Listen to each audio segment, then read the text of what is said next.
And we are live. Camera's on you. Hey everybody, welcome back to another episode of the Cult of Copy Show. If you're not familiar, this is your first time ever listening to the Cult of Copy Show. The Cult of Copy is currently a Facebook group dedicated to discussing copywriting, marketing, persuasion, influence, psychology behind getting people to buy things. If that's something that interests you, you can visit our website at cultofcopy.com. Our YouTube channel is youtube.com/cultofcopy. And on Facebook, if you search the Cult of Copy, we are a Facebook group where those discussions happen. We would be happy to have you. I'm your host, the Reverend Dr. Sir Colin D. Terrio. And if you have been following along with earlier episodes, you know we are in the middle of a series where we're digging into cognitive biases, heuristic errors, and logical fallacies, which you can sort of think of as flaws in the programming of the human brain. Sorry about that. My headphone cord was tangled there. I got a cordless one on my Christmas list, so that'll be fun. Anyway, we've been exploring these programming errors in the human brain's decision-making software, as it were, and a lot of writing has been dedicated by other people towards helping people sort of overcome these flaws. And what we talk about here, since our purpose is getting better at marketing, is how to use these flaws to get people to buy things, or at the very least do what it is that you want them to do. So today's episode is about the Pseudocertainty effect. And we will dive right into that in a second. But with this episode, I think we're going to start doing something fun that we haven't done before. I've talked before about how when I work in my office, I try to do this thing sort of, I do it badly, but there's this thing called the Pomodoro Effect where you are supposed to work for like 25 minutes and then take a 5-minute break and then work for 25 minutes and sort of do that cycle throughout the day. And it's supposed to maximize your productivity while giving you lots of time to take breaks and cool down. I sort of do that, except instead of going strictly by 25-minute intervals, I collect a lot of old records and I basically work for the length of time it takes for the side of one LP to play. And then when it stops, I stop working and take a break, and then I flip the record over and do it again. So today, to time the show, since the show is supposed to be around a half hour, we're going to listen to one of my records in the background while we do the show. And hopefully, when the record stops playing, we're done with the show. So if you excuse me for 1 minute, I'm going to go turn this record on, and I'll show you what it is before we get started. It's pretty cool. I think this will be a fun thing. And plus, I get to make my music collection part of the show. So indulge me. And while you do that, I'll tell people about how they should comment. Sweet. Do that. Yeah. Thank you. I'll be right back. Yeah, so while Colin's doing that, just know that this is a live show, but we encourage interaction. And if you look at the comments in the bottom, it says comments are disabled. That's because it's live right now, and there's a chat box to the right of the window that you can put comments in and stuff like that. So comments are disabled during the live broadcast, but then are enabled after. So be sure to comment and ask any questions you might have. So rock on. Good timing, Colin. Thanks, Zane. We are listening today to Afro-Cuban jazz, which are the legendary late 40s, early 50s recordings, including Machito O'Farrell Bird, the O'Farrell Gillespie, and classic works by Machito and O'Farrell's orchestras. Anyway, I listen to this record a lot in the office. It's a double album. We're listening to record 1, side 1. If you can even hear it in my headphones, but I can hear it, and that's all that matters. So today we're talking about the Pseudocertainty effect, and the Pseudocertainty effect was sort of proven in experimentation by some college dudes, and basically the idea is people tend to be more risk averse when making a decision if the outcome of that decision is positive and more certain. So if you feel like the decision you're making is more certain to come out with a positive outcome, you're going to be risk averse. you won't take a risk. But if there's a decision in front of you where you feel like the negative outcome is more likely, then you're going to be more likely to take a risky choice. You're going to be more willing to gamble if you feel like a negative outcome is more certain.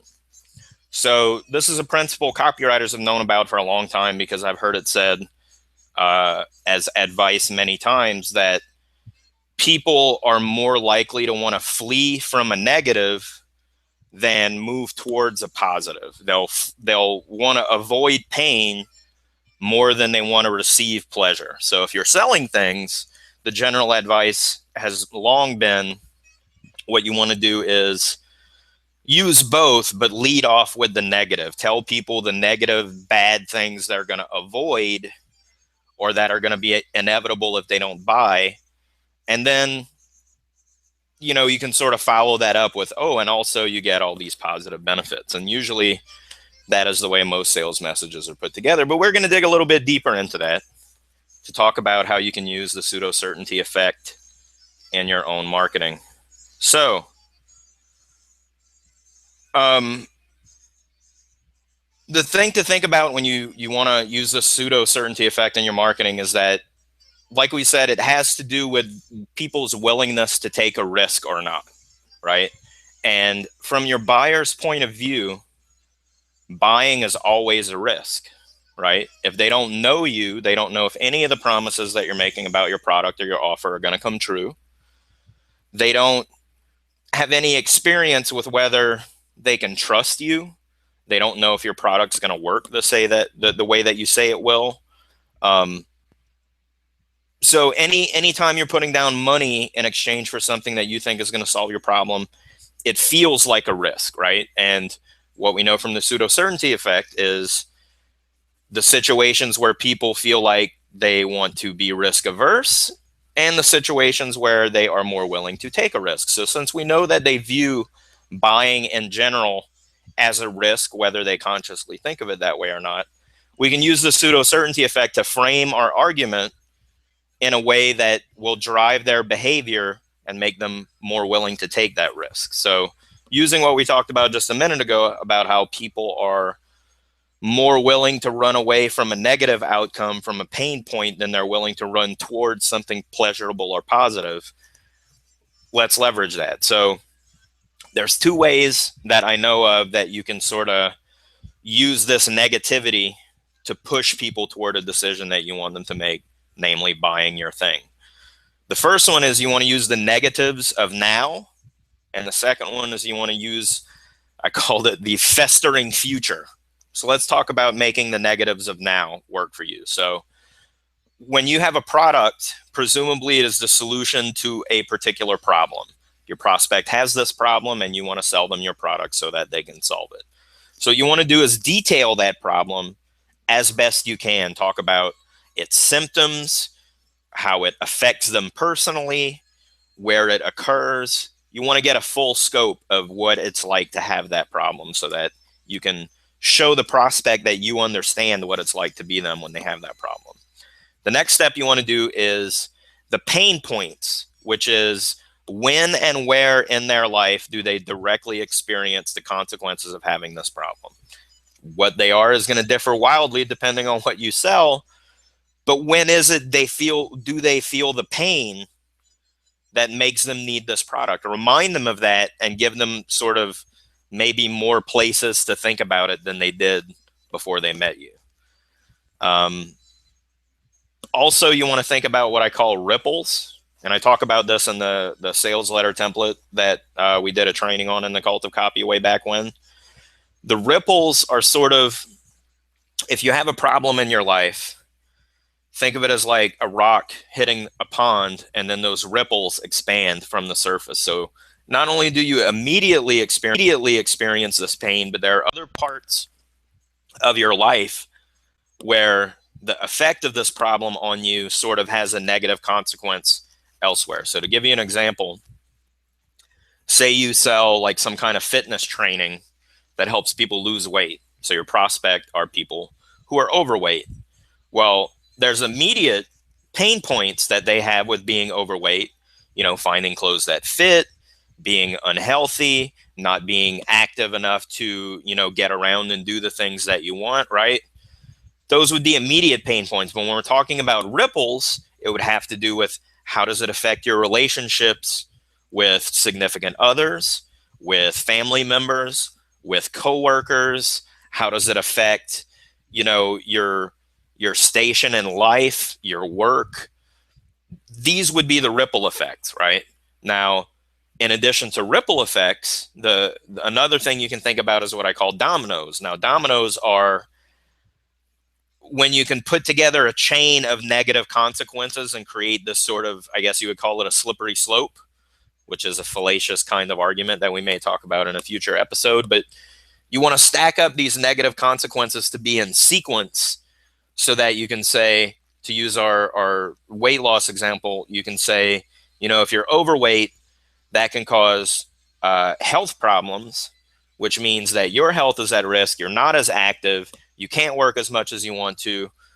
You're not bringing up in enough income to support your family. Finances are tight. Your kids suffer and make bad grades in school. That would be an extreme example, but that's what I mean of thinking of dominoes, where the negative experience of this problem continues to knock over and upset other things that might otherwise be going well in their life. So what you're doing by taking this one singular problem that they have, you're pointing out all the places where it affects them personally, all the places in their life that are touched by these negative outcomes, and then all of the negative consequences that come about as a result of having this problem. So what you're doing is magnifying what I call the negatives of now, all the bad things that are happening right now as part of this problem.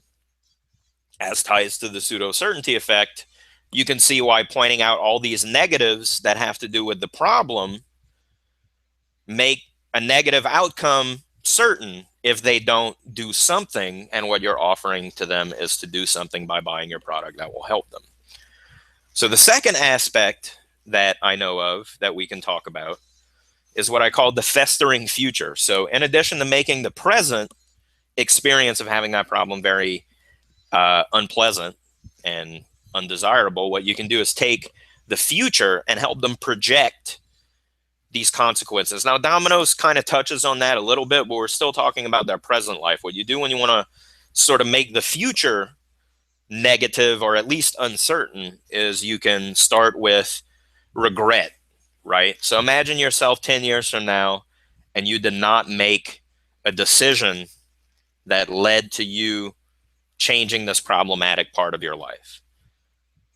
Things don't change. Maybe they get worse. Are you going to regret not having decided to do this today?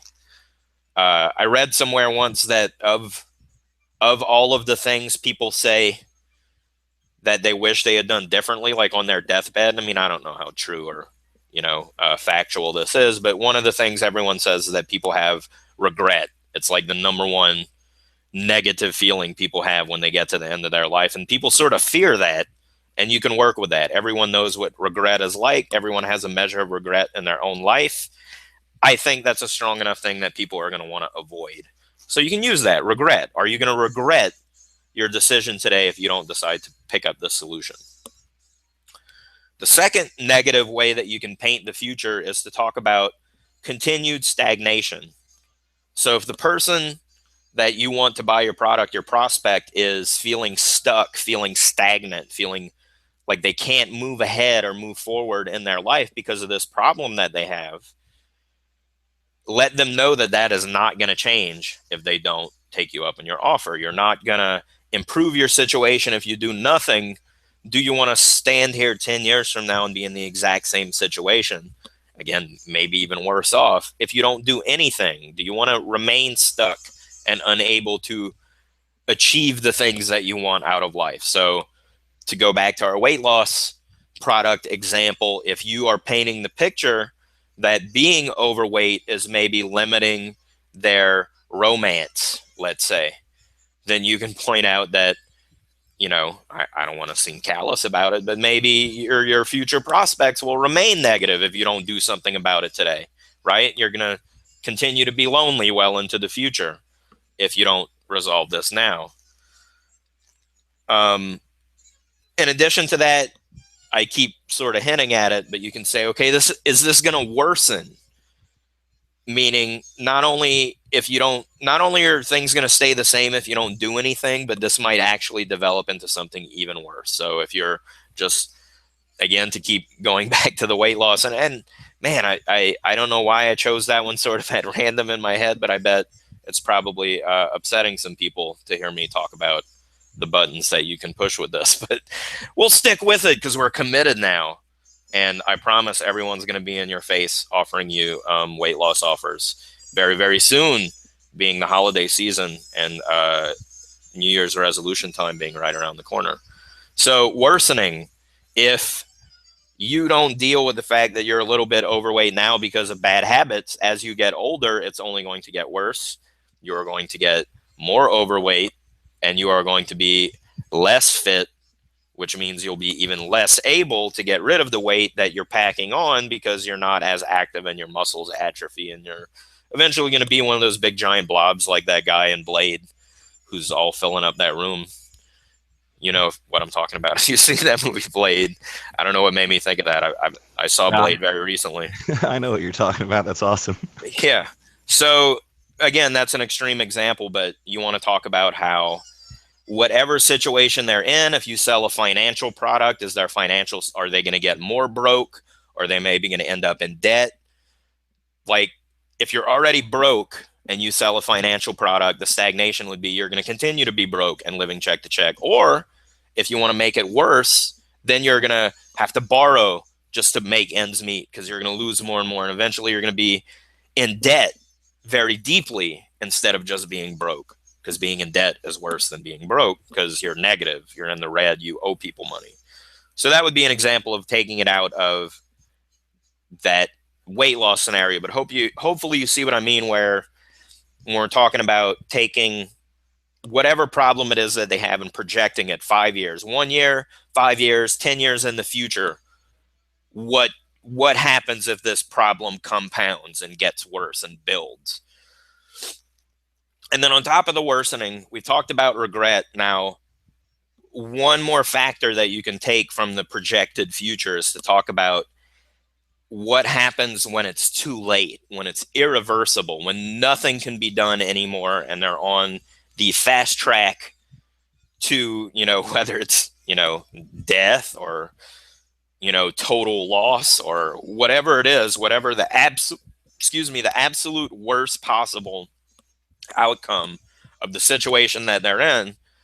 What's the terminus? What is the point of no return where like it's going to be too late to change your mind when you get to this point because there's nothing we can do. It's permanent and, give up because that's it.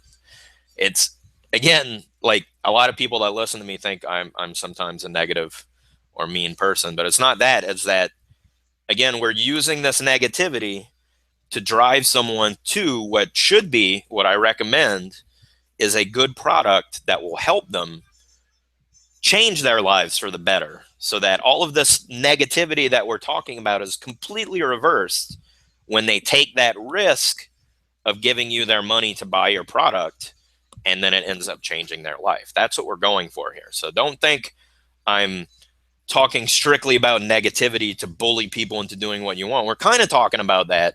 But again, the outcome should always be that you have a good product that will actually help them. And we're trying to influence them to make a decision that will have a positive impact on their life by using their psychology against them. So the pseudo-certainty effect says people will take a risk. They're more likely to take a risk if they feel like the negative outcome is more certain if they don't take that risk. So they're willing to take a gamble on buying your product if you amplify the negative now and the festering future to really just load up their imagination with all this negativity that they now are going to have the instinctual urge to want to avoid and will therefore make that leap in buying your product. And hopefully you have a great product and awesome customer service and all that will fulfill that promise so that they feel good about having taken that risk and they feel happy about it and they don't feel tricked. But it's a fact that focusing on that negative to push them will make them more likely to comply with the behavior you want than telling them all the wonderful things that will happen if they buy your product. Now, you can do that, and I recommend that you do, but do it after. Focus on the negative first to push them, and then when they're most of the way there, then you use your positive outcomes and things to sort of reel them in the last little bit. All right. Actually, John has a question here. Sweet. Thank you, John, for attending and asking a question.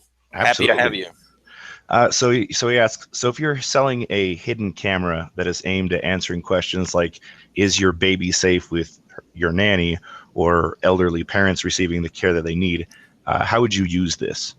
Oh, man. So the negatives that product solves they can be pretty gruesome, man. I feel like you can find a lot of headlines very easily about, abuse and, God forbid, death. I mean, it makes my heart sink just thinking about it, being a parent of young children. But that planting that seed of distrust based on factual negative outcomes that have really happened for other people who didn't have a product like this to help them prevent it.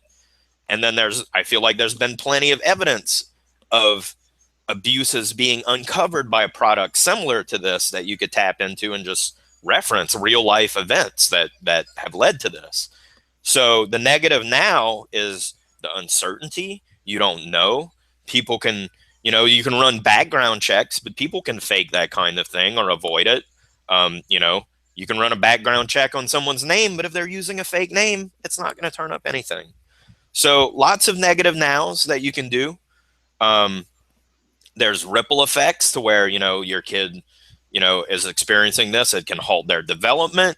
Even if it doesn't result in like permanent injury, it can make them distrustful of adults. It can make them act out. They can have psychological problems years down the line. They have no idea where it came from. And then the festering future, of course, I mean, gosh, I don't even want to talk about the negative outcomes that can happen in the future if nothing's done about that problem now. They're truly awful to consider. But for, a modest investment in a little hidden security camera to give you your peace of mind and to keep people honest, if you don't want to trick people and film them, you can tell them outright, look, I hope you don't mind, but I will be filming you when you're in my home interacting with my loved ones. And then usually that'll probably scare away the people that have bad intentions in the first place. And the people who are, legit and straightforward probably are fine with that because they sort of expect it. Being that, if they, people that look after old folks and daycare workers are usually under camera surveillance anyway, if they worked in a, facility that did that. I know my kids are in daycare and I can watch them on webcams if I want to and see, the people who work there interacting with them. Cool. Hopefully that answers your question. Yeah. But well, he had a very a much shorter version of what you just said of what he assumed it was. So perfect. You're spot on there, John. Looks like Laura has a question as well. She asks, how specific do you recommend getting as opposed to letting them put themselves in a bad situation and imagining the worst case scenario? Well, depending on the situation, and it looks like we made it through the first half of that album. I'll go flip it over before we get to the second part of this because I planned for that if we run a little long. The way you look at it is your prospect is going to have some sort of generalizations that you can sort of guess about the situation that they're in. Everybody's going to have their own specifics, but rather than leave it vague, you want to sort of get specific and sort of give people a few options. So like, instead of being vague, give people like 3 different, maybe specific scenarios of negativity based on what you can guess, right? Because then if you what happens is if you're vague and you're relying on people's imaginations, and not everybody has a really good imagination, so they may not complete the work of filling in the gaps themselves to put themselves in your story. But if you can be specific in a number of ways where maybe, you describe 3 scenarios and only one little bit of each scenario applies to them, you're giving them the pieces to say, okay, well, that seems familiar, that piece seems familiar, that piece seems familiar, and it gives them a better way to grasp what their actual own situation is. So I say be specific, but give them a few different options to sort of self-qualify, so that if I understand the question right, your concern is you don't want to be too specific because that might disqualify someone that's not in that specific situation. But you don't want to be too vague because, like I said, people are either lazy or they don't exercise their imaginations enough to complete the picture if you make it too vague. But if you give people, that's why like lots of different TV shows can be successful, even though they're very different.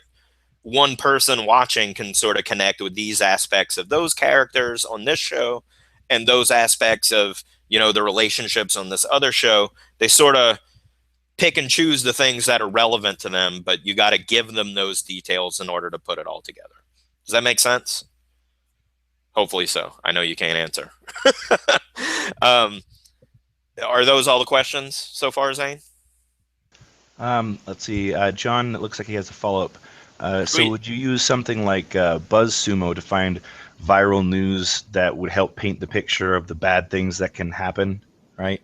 Yeah, I mean, it sort of depends. If we're talking about like sort of evergreen sales material that's just going to live on a page forever, then you would just do some research maybe into maybe like more famous cases of abuses that your camera could have prevented, right?